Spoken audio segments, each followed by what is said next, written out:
ഇപ്പൊ ദിവാകരൻ മാഷ് യുറീക്കയുടെ കാര്യം പറയുന്നവിടെ കേട്ടു. സ്വരാജിന് യുറീക്ക വായിക്കാൻ കൊടുക്കാറുണ്ടായിരുന്നു എന്നും മറ്റും. ഈ ജൂൺ മാസത്തെ പരിസ്ഥിതി ദിന യുറീക്ക പതിപ്പില് സ്വരാജിന്റെ ഒരു ലേഖനമുണ്ട്, അരുണശോഭയോടെ അരുണിമ എന്ന് പറഞ്ഞിട്ട്.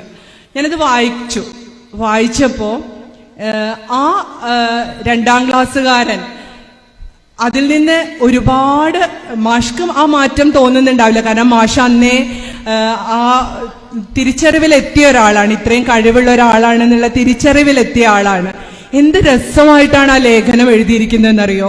ആ കൂട്ടുകാരെ എന്നുള്ള അഭിസംബോധനയോട് കൂടിയിട്ടുള്ള ആ ഒരു ഇത് വായിക്കുമ്പോൾ പണ്ട് യുറീക്ക വായിച്ചിരുന്ന അതേ, എനിക്ക് തോന്നുന്നു അതിലെ ബാക്കി ലേഖനങ്ങൾക്കൊന്നും ആ തനിമയില്ല. പക്ഷെ സ്വരാജിന്റെ ലേഖനം കൃത്യമായി എങ്ങനെയാണോ പണ്ട് കാലത്ത് നമ്മുടെ കാലങ്ങളിലൊക്കെ യുറീക്ക ഉണ്ടായിരുന്നത് അതേപോലെ ഒരു ലേഖനം. അപ്പൊ ഞാനിതെന്റെ മോളോട് വായിക്കാൻ പറഞ്ഞു. അപ്പൊ എന്റെ മോള് ചോദിക്കുകയാണ്, ഈ ചാനൽ ചർച്ചയിലൊക്കെ ഇരുന്ന് തീപ്പൊരി വാഗ്വാദങ്ങൾ നടത്തുന്ന, അതേപോലെ ഒരു മൈക്ക് കയ്യിൽ കിട്ടിയാൽ ആളുകളെ പിടിച്ചിരുത്താൻ മാത്രം ഇതൊക്കെയുള്ള സ്വരാജ് മാമയാണോ ഈ എഴുതിയിരിക്കുന്നത്? കാരണം എന്ത് രസം, നിങ്ങൾ ആരും അതൊന്ന് കിട്ടിയാൽ, ഇപ്പൊ ഈ ജൂൺ മാസം ആയതുകൊണ്ട് കിട്ടാനൊരു ബുദ്ധിമുട്ടുണ്ടാവില്ല, ഒന്ന് വായിച്ചു നോക്കൂ.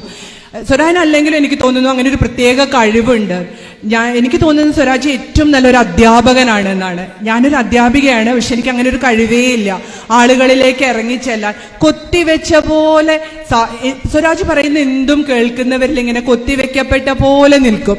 എനിക്ക് തോന്നുക സ്വരാജ് എന്റെ അധ്യാപകനായിരുന്നെങ്കിൽ ഞാൻ ഒരു പക്ഷേ ഹിസ്റ്ററി ഒക്കെ ആയിരിക്കും എടുക്കുമായിരുന്നത്. ഞാനൊരു സയൻസ് ടീച്ചറാണ്.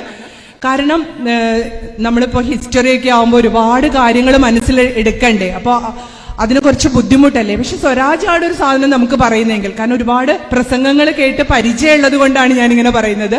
അദ്ദേഹം പറയുന്നത് എന്തും നമ്മുടെ മനസ്സിലേക്ക് കയറും.